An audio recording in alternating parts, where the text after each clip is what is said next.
Si no consideras estos factores, tu implante podría caerse en menos de un año. Para una prótesis exitosa se necesitan varios factores. Primero, el profesionalismo del médico que te colocará el implante. Segundo, la calidad de ese mismo implante. Y no es para nada lo menos importante. Y el tercer factor es el técnico dental, la persona que va a fabricar la corona, es decir, el diente que se va a fijar directamente sobre el implante. Gracias a la combinación de estos tres factores, el implante puede durar muchos años. Y si se pasa por alto algo, puede caerse. Pero sí se puede elegir al médico por recomendación o porque ya has tenido experiencia trabajando con él, entonces él ya tiene su propio técnico dental de confianza. Parece que en esto se puede hacer la vista gorda. Lo más difícil para ustedes, para los pacientes, es el factor de elegir el sistema de implantes. Aquí es difícil entenderlo, ya que la mayoría se guía por el país del fabricante. ¿Y eso es todo? No, no es todo. También está el costo, por supuesto, pero elegir un implante según esos criterios, por supuesto, no se puede. Hoy vamos a hablar específicamente sobre qué factores y aspectos consideran los dentistas cuando les ofrecen uno u otro sistema de implantes y por qué vale la pena escuchar la opinión de su propio doctor. ¡Vamos allá! Los criterios para elegir implantes para el doctor no son la marca del fabricante ni el costo, sino directamente el estado del tejido blando en su cavidad bucal. El implante tiene una longitud y un ancho determinados y dentro del implante hay una rosca especial. Preste atención. Entonces, la parte de transición se atornilla directamente en el propio implante. Así es. Y se le coloca la corona encima. Pero para que esta parte nos sirva de manera firme y confiable durante muchos años, es necesario que el implante esté completamente sumergido en el hueso, es decir, que no se vea ni una sola rosca. Y, lo más importante, que el implante esté completamente rodeado por tejido óseo por todos lados. ¿Qué significa rodeado? Permítanme explicarles con más detalle, imaginémoslo. Los implantes estándar que solemos colocar tienen una longitud de 10 milímetros y llegan hasta 13 milímetros aproximadamente. Este es un buen tamaño clásico de implante en cuanto a longitud, pero como ya mencioné antes, también hay que tener en cuenta el factor del ancho. Así que el diámetro del implante idealmente debe ser de 3,5 milímetros o más. Puede llegar hasta 4, 75, por ejemplo. Así es. Hay diferentes criterios y diferentes tamaños. Pero el factor clave es esto. El implante está totalmente inmerso en el hueso y al colocar implantes largos aparecen varias complicaciones. Por ejemplo, si tienes un tejido óseo bastante atrofiado, es decir, que no hay suficiente, ¿qué significa atrofiado? Imaginemos una situación. En el maxilar superior, ya sea a la derecha o a la izquierda, te han extraído el diente número 6 o el 7. En esta zona anatómica, el seno maxilar está muy cerca. Entonces, cuando te extrajeron ese diente, con el tiempo, el tejido óseo se regenera, pero el organismo no puede restaurarlo al mismo volumen original.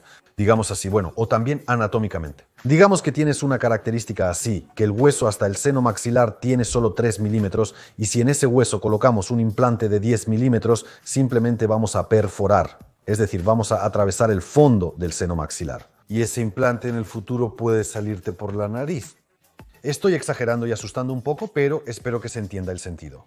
Para que esto no suceda, necesitamos realizar un cierto procedimiento, o bien aumentar el tejido óseo, o elegir un implante más corto que nos permita colocarlo de tal manera que no lastime el seno nasal. Esto se refiere a la mandíbula superior. En la inferior, el nervio trigémino también puede lesionarse si no se elige correctamente la longitud del implante. Por ejemplo, desde la parte superior del tejido óseo hasta el nervio trigémino tienes 10 milímetros, pero elegimos un implante de 11 milímetros. Debido a la longitud, lesionamos el nervio trigémino, resultando en complicaciones muy graves. Para que esto no suceda, es necesario seleccionar correctamente el tamaño del implante. Esto se ha prolongado, pero hay un factor clave. En la mandíbula inferior, por ejemplo, aumentar el tejido óseo es un procedimiento muy complicado. Esto se debe a que la estructura ósea del maxilar superior y la mandíbula inferior son radicalmente diferentes entre sí. En el maxilar superior hay una estructura ósea más esponjosa, lo que permite aumentar con hueso artificial. Sin embargo, esto no es posible en la mandíbula inferior. Si no hay suficiente hueso y el paciente rechaza una cirugía de injerto óseo, ¿cómo se puede resolver esta situación? Algunos fabricantes tienen implantes más cortos, los llamados implantes cortos, cuya longitud puede ser de 7 milímetros u 8 milímetros. Sí, parecen tan pequeños, pero aún así cumplen con su función. Además, gracias a una rosca específica y a una tecnología especial que nos permite colocar estos implantes cortos, se puede poner una corona sobre ellos sin problema.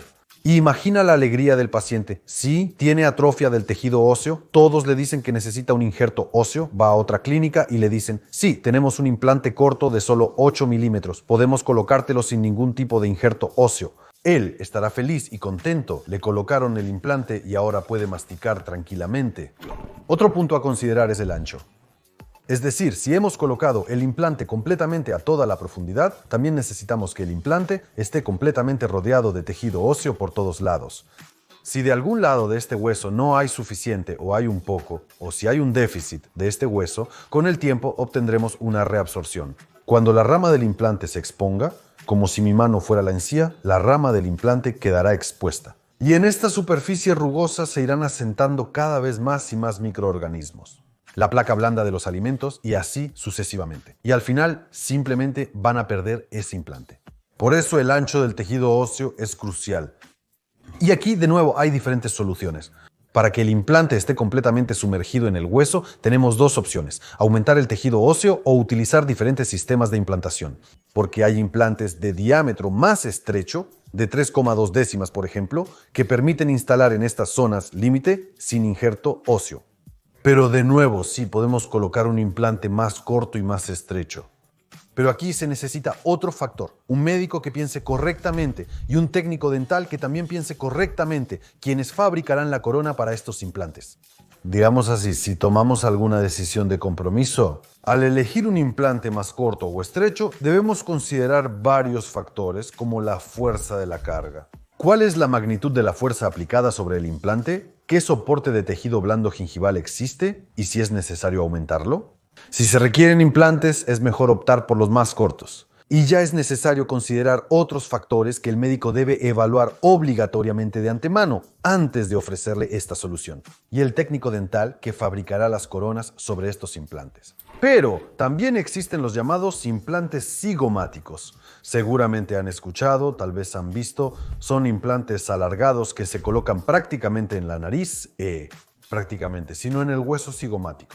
Es una operación más compleja y más traumática y como resultado la recuperación después de ella ocurre de manera más, digamos, complicada. Pero lo más importante, para colocar implantes cigomáticos, el propio médico cirujano implantólogo debe tener ciertas habilidades. Pues, ¿qué son los implantes cigomáticos? Es la misma situación cuando en el maxilar superior el tejido óseo está atrofiado y no es posible regenerarlo. En tales casos, se recurre a la solución de la implantación cigomática cuando se utilizan implantes muy largos de unos 27 milímetros. Estos atraviesan la cavidad del seno maxilar y simplemente se integran, es decir, se atornillan directamente en el hueso cigomático. Bueno, prácticamente la mitad de la cara es como si pasaran de lado a lado. Por muy aterrador que suene, en realidad aquí pueden presentarse diferentes complicaciones. Si el médico no domina esta tecnología, puede lesionar el propio seno. Además, una herida abierta es susceptible a infecciones si llegara a suceder. En general, hay un montón de matices y un montón de dificultades. Recurrimos a este tipo de implantación cuando las soluciones de compromiso ya no son adecuadas. La restauración de las funciones masticatorias solo es posible mediante este método y no de otra forma. Es un método efectivo. Si se realiza adecuadamente, los pacientes quedan satisfechos, sonriendo y con dentadura, pudiendo disfrutar felizmente. Pero otro de los factores más importantes al elegir un sistema de implantes es directamente el material del que están hechos los propios implantes y la atención. La rosca. Sí, en algunos implantes la estructura de la propia rosca es diferente. Hay roscas más agresivas y hay roscas más suaves.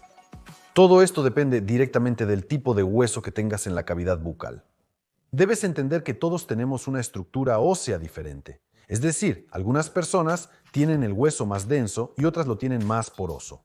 Y respectivamente, en el momento de la implantación, cuando colocamos el implante, debemos entender de antemano qué tipo de rosca y qué implante vamos a elegir, para que el implante se integre de la forma más densa posible en la estructura exacta de tu tejido óseo. Por ejemplo, un implante agresivo, o más precisamente un implante con una rosca agresiva, se elige para una implantación inmediata. Cuando hemos extraído un diente y queremos colocar el implante de inmediato, ¿para qué se hace esto? Después de extraer el diente, el alvéolo, el sitio donde estaba el diente, queda como una cavidad amplia. Y necesitamos colocar un implante ahí. Así que para que se sujete bien de las paredes de la estructura ósea y quede completamente fijo ahí. Entonces, para esto se utiliza una rosca más agresiva que va a penetrar en esta estructura y, digamos, incluso en el momento de su colocación, gracias a su rosca agresiva, va a cortar directamente en la estructura a lo largo de las paredes del tejido óseo. Y de esa manera nos garantiza una estabilidad completa del implante en el futuro. Si la estructura ósea es más suelta, más blanda, por ejemplo, si, Dios no lo quiera, el paciente tiene un diagnóstico de diabetes, normalmente en estos pacientes el hueso es más suelto y en cuanto a su consistencia se parece mucho a la mantequilla. Si instalamos un implante con una rosca agresiva ahí, podemos simplemente obtener que ese implante no se integre. En pocas palabras, cuando tenemos una estructura ósea así, cuando el hueso es muy blando, necesitamos elegir una rosca menos agresiva. Para que la colocación del implante sea realmente exitosa, la elección de la rosca, por supuesto, depende completamente del médico. Porque al mirarse en el espejo no puede evaluar la densidad de su tejido óseo. Pero además de esto, también es muy importante de qué tipo de titanio están hechos los propios implantes. Hay titanios de grado 4, hay titanios de grado 5, estos son de última generación. Bueno, y cada uno de estos sistemas de implantes tiene sus propios recubrimientos secretos, con los cuales realizan su desinfección y gracias a los cuales permiten que los implantes se integren mejor en el tejido óseo. También hay implantes con contenido de dióxido de circonio. Aunque es un material biocompatible, se considera el mejor en el mercado odontológico actualmente, del cual se pueden fabricar coronas biocompatibles que no son rechazadas por el organismo. Desde el punto de vista del uso de tecnologías de circonio en la implantología, cuando se colocan en el tejido óseo, en mi práctica esto lo ha demostrado. Bueno, son bastante controvertidos. Sé que hay médicos, no parecen ser muchos, pero hay médicos que realmente usan implantes de circonio y se dedican a su colocación. Y al parecer hay casos exitosos, pero en la mayoría de los casos, lamentablemente, el resultado no ha sido muy confiable.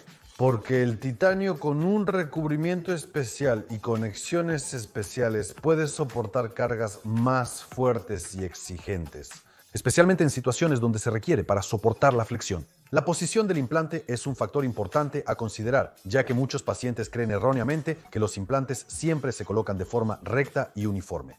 Con frecuencia, los implantes están en cierto ángulo. Gracias a los aditamentos podemos posicionar los dientes correctamente. Y entonces, cuando colocamos este aditamento, el cuello del implante es la parte más delgada y debe soportar estas cargas de flexión. El titanio lo soporta, pero los implantes de circonio pueden no resistirlo. Por eso tengo mis reservas sobre ellos. Bueno, es debatible. Algunos sistemas de implantes tienen un recubrimiento especial y un tratamiento en la parte cervical del implante. Bueno, por ejemplo, si tienes un biotipo de encía muy delgado y, por ejemplo, es imposible crear ahí una barrera adicional y la encía es, digamos, la barrera protectora contra los microorganismos para el implante a largo plazo. Si la encía es delgada, se acumulará mucha comida y pueden surgir problemas con el implante. Si la encía es densa y voluminosa, protege ese implante de esos factores externos que pueden dañarlo. Entonces, hay implantes que tienen un cuello pulido, es decir, la parte superior del implante está completamente pulida.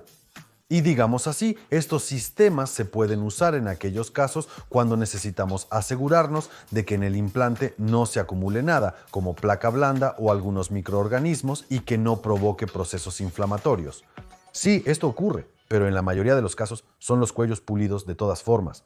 Ya también se decidió rechazarlo porque se llegó a la conclusión de que lo mejor es que el implante esté lo más sumergido posible en el tejido óseo.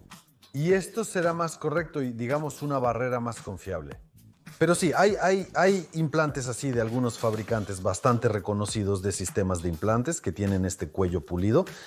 Existen y son bastante adecuados, pero en casos concretos y específicos no siempre. No vale la pena elegirlos como una panacea de manera permanente, definitivamente.